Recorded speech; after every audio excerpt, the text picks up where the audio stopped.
Who is the lamest team Cooper Flagg could go to? Brooklyn Nets. Really? New York City? Yeah, I think that. I just don't think the Nets are going anywhere. Because what? Well, my answer could have been the Wizards. Oh, But my that's just answer. I think that's the cop-out answer. I think it's the Wizards or the Raptors. I'd hate for him to go to Toronto. I But hate the that Raptors, team. At least they have talent, though. At least they have talent. The talent's there. Cooper Flagg wouldn't see the ball. It's tunnel vision city with Brandon Ingram and R.J. Barrett. Well, I guess that if you say lamest, then sure, but he has a better chance to compete there than if he goes to Brooklyn. Then he might, average 25 his first year, but he's going to be playing with Reese Beekman and Day'Ron Sharpe. Shout out the ACC and Tariq Whitehead. At least if he goes to Brooklyn, and let's say he does well his first year or two in Brooklyn, that does become a more attractive free agent or superstar destination. That's true. I was just thinking of it from which team has the least talent around him, and I think it's Brooklyn or Washington, I guess. Yeah. Chase, what's the lamest team Cooper Flagg could go to? You guys aren't thinking about this hard enough. I mean, the Kings have an outside chance here. Just imagine Sacramento lands the first pick. It depends how you define lame. I think the Sixers, it'd be super lame because they would have had the quickest turnaround tank, get another generational dude on your team of all time. But it would actually be pretty fun to see him play basketball in Philly. But the answer is the Wizards, guys. I mean, come on. It's the saddest franchise in the NBA. Very close to y'all's home team. Look, it would be cool to see him kind of have his own thing. He'd probably score a lot of points, play a lot of minutes, but he'd barely be televised, and he wouldn't be going anywhere for quite a while. If probably ever on that Wizards team. It would kill his career. Let me throw New Orleans in there as well.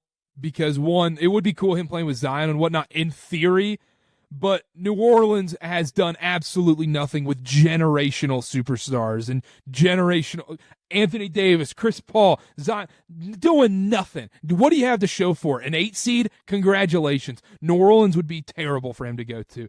I would be sick if they got the number 1 pick, to be honest. You know what would be sneaky hilarious? I know you already said the Mavs. Houston has an outside shot to get him, right? Yeah, they have an outside shot with the Suns pick. That would not be lame. That would be great.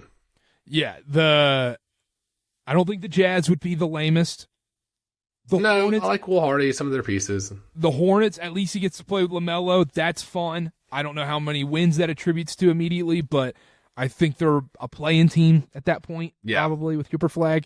And then the rest of the teams would be more fun to see him at, but I think my answer is either the Wizards or the Raptors.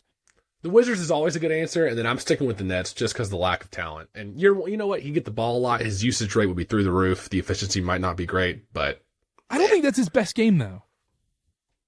I agree. And I think year one might be a little disappointing if he went somewhere with as little talent as Brooklyn. Yeah, I want him to obviously I want him to go to Charlotte, but if he doesn't end up going to Charlotte, you want him to go somewhere where there's a bunch of talent around him because he can be such a good connector. And then Portland would be fun. Denny Advia is pretty good. Simons is hit or miss. There's not Shaden Sharp, loves to take a lot of shots, but it's not as overflowing with shot makers as it was a couple of years ago. Send DeAndre Ayton to LA. He's not going to play there next year. DeAndre Ayton's not going to be a Portland Trailblazer. Come on. Yeah. All right.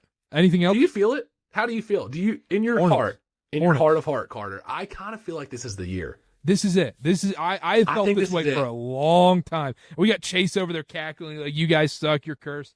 Look, I have never felt like the Hornets are ever getting the number 1 pick in my life. Ever in a million years. Even with the Michael Kidd-Gilchrist 7-59 Bobcats, worst record ever. David Stern owned the New Orleans Hornets at the time. Look, there has never been a one point where I thought the Hornets were getting the number 1 pick. I don't know why. I feel like this is the year they get it. I'm with you. In my heart of hearts, something's burning in there. That passion, that screwed over for Anthony Davis. Should have gotten Wemby. Here we are. Retribution, Carter.